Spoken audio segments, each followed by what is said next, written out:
Welcome to Cartoonist Kayfabe. My name is Ed Piskor. I'm Jim Rugg. I'm Warren Bernard. And we're going to be taking a look at a kind of rare piece of Dan Clowes ephemera from the early to mid-90s, the Boredom board game. But before we do that, I want to invite everybody to like, follow, and subscribe to the YouTube channel, to hit that bell icon so that we can notify you when new vids are available. That helps mitigate the kayfabe effect, which is whenever we talk about something, inevitably, any existing copies of potentially out-of-print books, or in this case, out-of-print board games, will just disappear off of eBay, and the people who are subscribed to the channel have the best shot at getting first dibs of the stuff that is available. And Uncle Warren, we did a tour of your house some time ago. You can find that video on our channel. There'll be a link in the description below this video where people can check that out. And I've toured your house a time or two before we did the tour video. Right. And this jumped out at me because it's something I never heard of, man. The boredom, the dismal anti-game for 1, 2, 3 players. Very, very 90s, man. I feel like it fits snugly with the apathetic ad campaign of OK Cola. Yes, right. Yeah. And that kind of like cooler than thou type energy that existed in Generation X pop culture at the time. But Scary Harry Toys, toy company in San Francisco, probably at this time Dan Clowes is living right across that Golden Gate Bridge in Oakland. So it's like commission a cool local artist to do a game. We got to ask Clowes like what the genesis of this is, but we can make assumptions. And you can see it's branded Clowes. Like this was a company that hired him for him. Like Yes. This was going to be a Clowes promo item. And we found out that Richard Sala, who by the way was really good friends with Dan Clowes, And also did a game for these people. And Oakland guy. And an Oakland guy, right? Exactly. So and before we go, I just wanted to point out to people, because this is like very old pop culture, but you're bored when you're watching Huckleberry Hound, okay? And so you got Huckleberry Hound, you got pizza, you're picking your teeth, it's night out, okay? I think this dude's bored. Supremely designed. Ready? Great lettering. Hold up, man. Go back to that cover. Got to appreciate that spot illustration a little bit more, man. Using straight edges for the hatching, which is something that we would see in certain periods of 8-ball comics. And getting that kind of Goodman Beaver-like etching kind of style almost. He was so good at all the design elements. Like that feels like a very satisfying cover. Totally. And it's all him. It's not like this is the illustration and now send it to your design team. Right. He would have that little spinner rack that would have just like the great like paperbacks of the 50s and 60s with that amazing typography. Yes. So he's looking at that every single day, just incidentally I in see his it studio. in like his smaller type here. I see a lot of that Exactly. 50s, 60s hand lettering where it's not lined up. Your letters are a little different sizes. It's cool S. It's a lot of the hallmarks that you'll find in that era of cover design. Yeah, we could crack it open. Ready? Let's do it. Cartoonist Kayfabe is brought to you by the comic books that we make. Ed Piskor and Jim Rugg are Eisner Award-winning cartoonists who are applying all of the stuff that they're learning from the comics they check out on Cartoonist Kayfabe to their own craft. Right now, today, the new works by me, Ed Piskor, are the Red Room series of comics. The Antisocial Network is a trade paperback that collects the 2021 season of Red Room material. Murder on the Dark Web for Fun and Profit is the name of the game in the Red Room series, and the current season of comics is called Trigger Warnings. In March, the Red Room Trigger Warnings issue number 1 saw the light of day.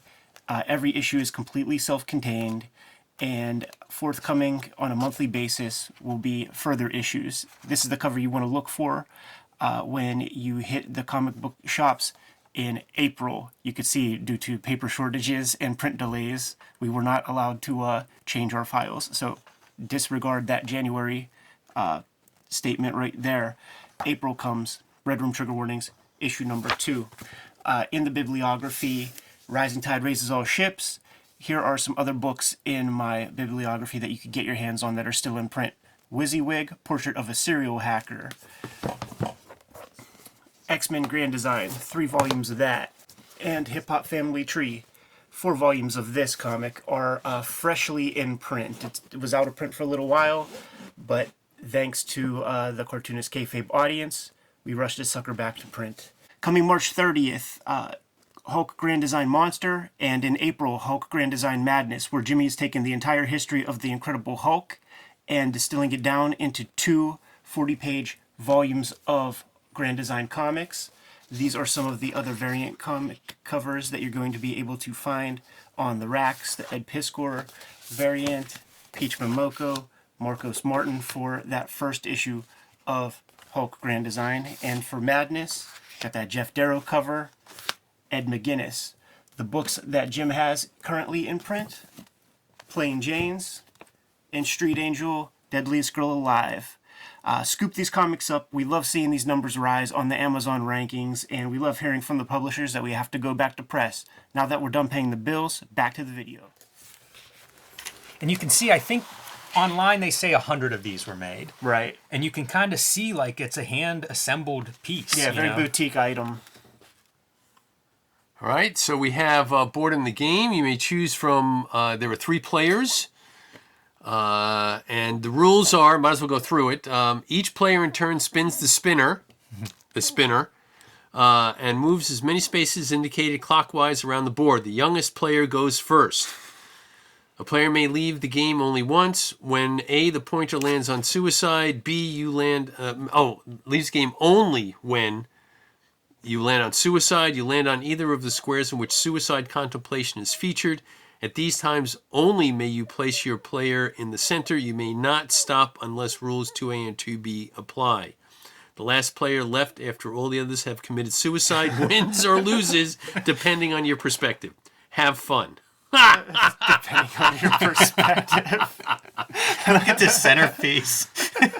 Yeah, the winner gets the... Well, oh, let me take this out. Okay, there we go. Now we can see that board is silk screened, which is the other piece that comes up whenever you're looking at this online. 3 colors. And then, 4 colors. No, 3. What is this? Oh, these are little stands. Oh, your pieces. Yeah, for the pieces. As you go around the board. Yes. All right. Now, let's see. Wild Wig Out is an exclusive collection of games designed by alternative graphic and comics artists. Each action spinner game is hand silk screened and made to make you wig out. So, yeah, that would explain the 100 if it's silk screened. Right. Yeah.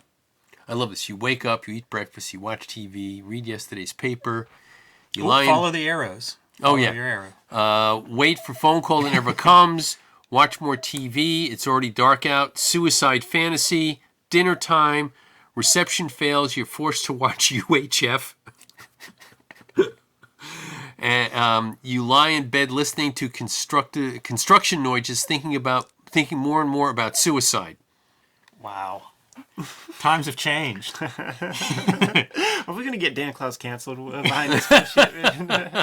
Warren, where'd you find this thing? How'd you even discover that it existed? Well, I read a million interviews with the guy. Never once heard this mentioned. Well, this was one of those ones where back in the early early aughts, I was on eBay a lot. Mm-hmm. Okay, just finding one thing or another, and I ran across this. I don't know, it was $50 or $100, something like that. It was like, I've never seen one of those before, and I think maybe I've seen it once or twice since in terms of coming up for sale.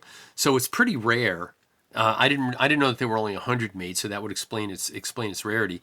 But just one of those things. I was poking around on eBay, and there it was. Did you ever talk to Clowes about it? I know you've. I never did. No, I should have. I should go ahead and say, hey, Dan, we just did this. Clue me in. So, but it was like, wow. Because also, that's right. Because also at the time, I was trying to gather up advertising work that was done by the alternative cartoonists. So, like for instance, Charles Burns did the Altoid ads and stuff like that. So it was during that period of time that I stumbled across this, and it was too cool, and I had to buy it. You know what, man? This is just a genius comic. Yes, so here it is. You eat breakfast. Yeah. Here's a pizza. You eat dinner. One piece of the pizza was eaten for breakfast. The Haze of the Television with, I guess, is that Adam Ant? Yeah, I think it's Adam Ant. Yeah, exactly. Good eye. A little before my time. Yeah, it's a great piece all around. I feel like this image I've seen quite yeah, a bit. absolutely. So I don't know if that's repurposed or Yeah, I think that's an 8-ball the thing somewhere. that comes out of Yeah, this. I think that image is an April, but I don't think it's the same image. I think this was done just for this. Right. One, because it was silk screen, so you had to have it on the screen. Yeah, but you could do a paste up if Yeah, one needed. that's true. Plus, this is great, and for those people that don't know what UHF was, which I'm It's sure the second dial. Yeah, it's on a the second dial. TV. So channels 2 through 13 were VHF, okay, and then Stronger signal. stronger signal, and then UHF, which they have now moved over to cellular phone service. So they took all that away when they went When you need that cable box. when they went digital. Yeah. They started taking all the UHF frequencies away and reusing them. But UHF, I mean, that stuff was really fuzzy. You were really lucky if you got any reception on that.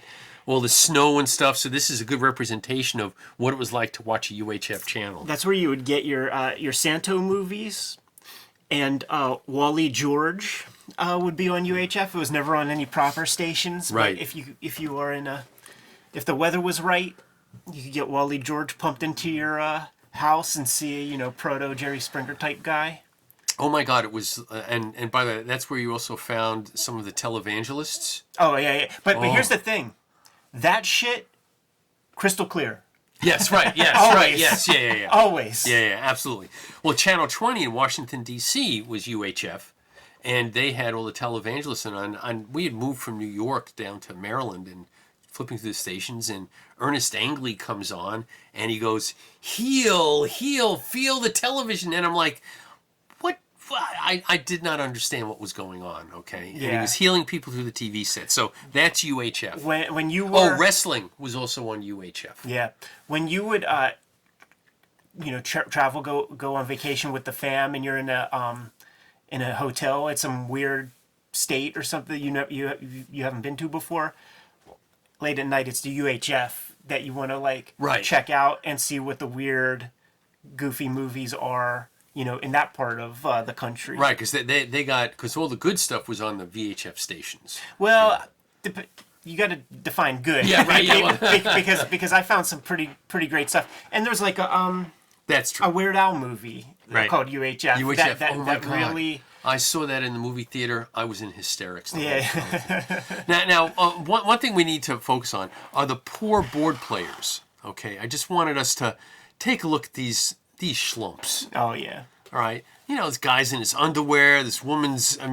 And just look at the joyous, happy faces they've got. It's very Clowesian from this period. Like that this era of Clowes. Like it's personified in the board game. It makes me wonder if this is advertised in an 8-ball, like, I don't know, 13, 14, somewhere around there, 93. Just mentioned in the letters page. Yeah, somewhere. how there would always be interesting. a page of like things you could order, and I wonder if this would have floated through there. That's what I'm saying. I've never. I guess we gotta look with a closer eye or something, right? But it just when I saw this at your place, Warren, it just blew my mind. Try to get Clowes everything. Whatever he puts out, try to get my hands on. But this thing, it's the only time I'll ever see it. Interesting also, like 93 are the dates that I'm seeing, 94 94 here. here, yeah. That's that speculator boom. Like this is conceived of when comics are selling record numbers. Yeah. Yeah. Except for Fantagraphics books and independent maybe a year comics. late. Yeah, right. But, Yeah, exactly. As per conversations with Gary and all those guys, man, things remain very steady the entire tenure of their publishing career. Like they didn't feel very much from that speculator Well, boom or I blame anything. them. Why they wait until you, Ed, for the gold foil editions? Yeah, right. Listen, man. You know how it goes. Well, and collecting Clowes, by the way, he did a ton of work, like for small record labels and Oh, stuff yeah. like that. So I've got one or two of those pieces, but there are people that have these incredible collections. There's Skateboards. Oh, yeah. The independent cartoonists, first question asked Dave Cooper in the shoot interview, how the hell does an independent cartoonist in the mid-90s keep their head above water? And they all have some angle that has nothing to do with making money from comics. right. And some of them actually got into, once they got into the alt weeklies, then they got into some of the bigger magazines, because the people who were the art directors on the alt weeklies got into the bigger magazines, so there was a flow of people in that direction in the 90s. Yeah. So there was, there was a time, and unfortunately those days are gone, where a cartoonist, if you're good and stuff like that and had a certain amount of hustle, you could make a good living. Yeah. All right, and now that's not quite the same case. Now you got to sing and dance and do jazz hands for Pendleton Ward and and Steven Universe, man, to try to get some work that way. Well, I'm waiting for Time Warner Discovery to buy you guys out. It'll happen. Yeah. My wife's waiting for that too, Warren. She'll have to settle for trips to Hawaii. So anyhow, this is the Dan Clowes boredom game. There it is. Everyone can commit suicide. Let's see how that gooses the YouTube algorithm. Yeah, right. It's great to see it, because it is, like, at best I'd see a picture, a JPEG or something online. So to actually see one in person and get a sense of now what it is I neat. want to find the Richard Sala game. Yeah. Which is like, oh yeah, good luck with that. Right. So Yeah, super cool. Warren, point people in a direction before we get out of here. Yep, I'm Warren Bernard, historian and executive director, Small Press Expo. So Small Press Expo will be held September 17th and 18th, Bethesda, Maryland, smallpressexpo.com. Come on down. All right, Kayfabers, like, follow, subscribe to the YouTube channel, hit the bell. We'll notify you when new vids are available. Jimmy, what's out there? Hulk Grand Design Monster #1 is coming to your comic shop by the end of this month. It is a retelling of the 60-year history of the Incredible Hulk, condensed into 2 epic, oversized issues. So be sure and tell your local comic shop you need a copy of Hulk Grand Design. And you can follow me on patreon.com/JimRugg to see a lot more of my comics and comics art. Red Room Trigger Warnings issue #1 is on the stands today. That means that it's going to be coming out on a monthly basis for the next 4 months. Murder on the Dark Web for Fun and Profit is the name of the game, and you can get your hands on these comics at your local comic shop, get it put on your pull list, have them reserve you copies, have them pre-order you copies whenever they're available, and you can read those comics on my Patreon. As we speak, more than 200 pages are up there right now, and you can get there by way of my link tree in the description below this video. What else do we have out there, Jimmy? Subscribe to the Cartoonist Kayfabe e-newsletter at the links below this video. You can also find Cartoonist Kayfabe t-shirts and merchandise at the links below this video. That's another great way to support the Cartoonist Kayfabe channel. Jimmy, give them the marching orders. We'll be on our way. Don't be bored. Read more comics.